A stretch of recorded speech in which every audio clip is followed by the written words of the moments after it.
sarà Conegliano. Bentrovati al meteo.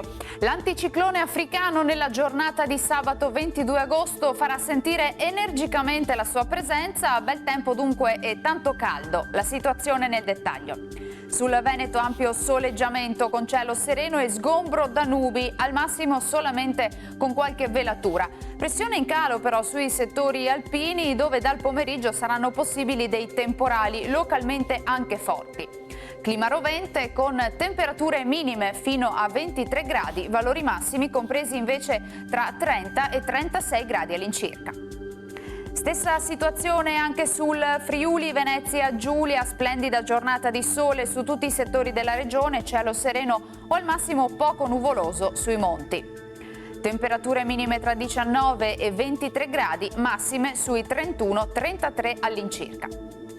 Diamo uno sguardo infine alla situazione del Trentino Alto Adige, anche qui sarà soleggiato ovunque, dal pomeriggio aumento dell'instabilità con rovesci diffusi, localmente anche intensi. Temperature minime sui 19-20 gradi, massime intorno ai 33-34 gradi all'incirca. Dal meteo per ora è tutto, vi auguro un buon proseguimento sempre in compagnia di Antenna 3. Arrivederci.